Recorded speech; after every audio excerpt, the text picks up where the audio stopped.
What up, Marsh Pod? Going to this on a Sunday afternoon. Got a big day of NFL in us already. Jags, man. Jags did not put it together today, folks.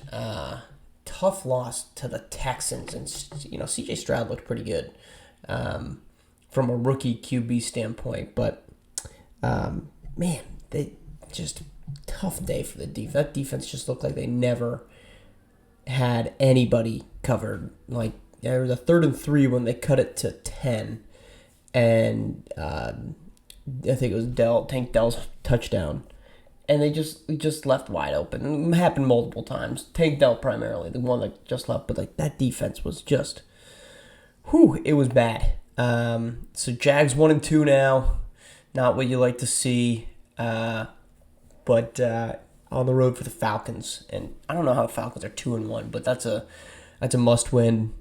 I think they'll get it, but that's not why we're here. We're here SimWorld Hoops. Monday pods, we're gonna try to reserve these for a little bit of scouting and recruiting or scouting news, and so I actually had an opportunity to see Daniel Irvin in action. Number 2 ranked recruit in the Pacific region. And look, I got to say this. Daniel Irvin's the real deal. In the game that I saw in the scrimmage that he was in, look, he stood out the most of the 10 players on the floor, and that includes Arthur Lattimore. In fact, they were on the same team, and Irvin still was more impressive in that game than Lattimore was. Now, look, part of that is obviously due to the fact that Arthur Lattimore a little more established, and you shouldn't ebb and flow too much from a high to a low point on what his production is. But Daniel Irvin in that game, the positives: phenomenal jump shot, consistent jump shot, and he can get to jumpers and get to spots really at will. He was so fast to the points where he wanted to be with the basketball, that it was impressive, and he was getting jumpers up and over the top of much bigger defenders, and was making them and really had no concerns at all with it. So that's a huge positive for what he does.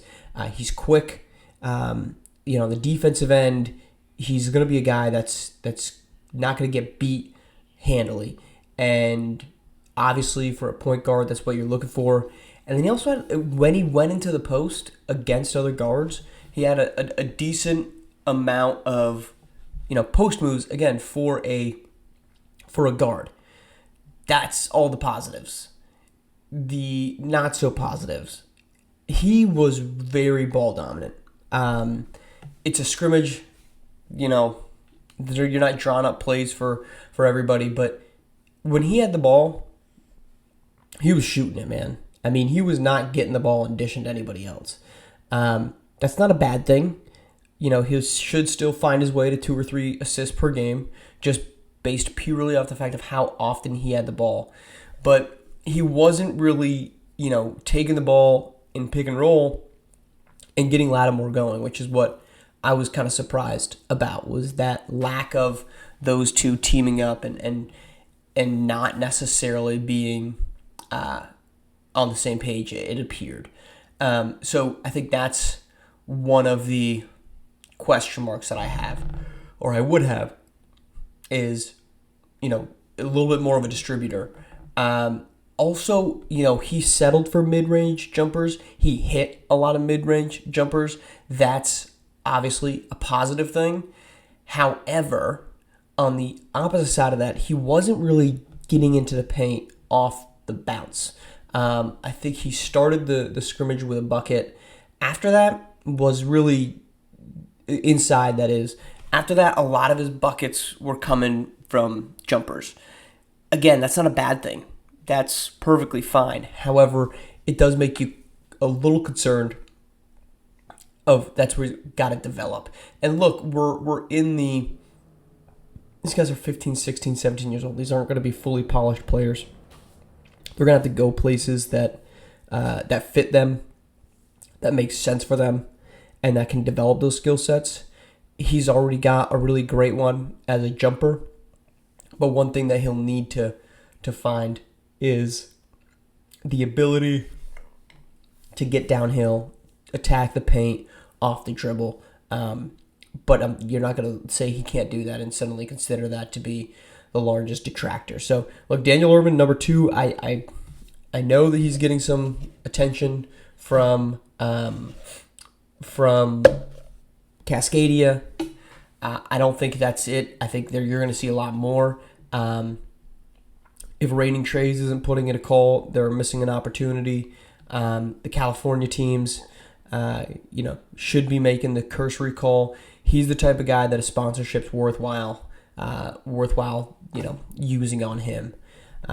Speaking of California teams, we saw the news. Well, I guess former, but they won't rule out Roy Sanderson and Dime Hardaway going back to Bay Area. That's surprising to me.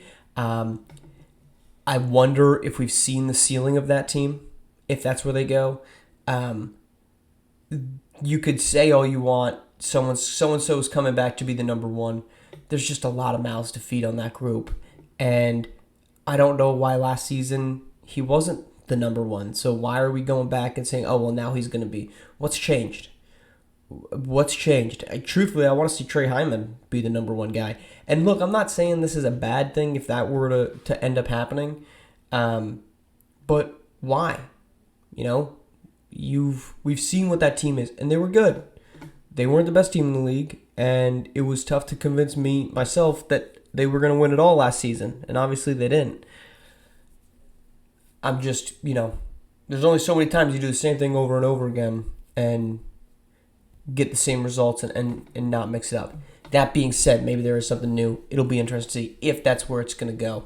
I don't know that it's a done deal, but it's fascinating that it's gone kind of all the way around, right? We've done a complete loop-de-loop from we think they're leaving, they're definitely gone, and then now we're like, well, maybe not.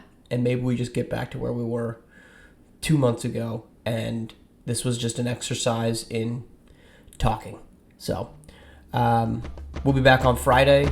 Have a great week.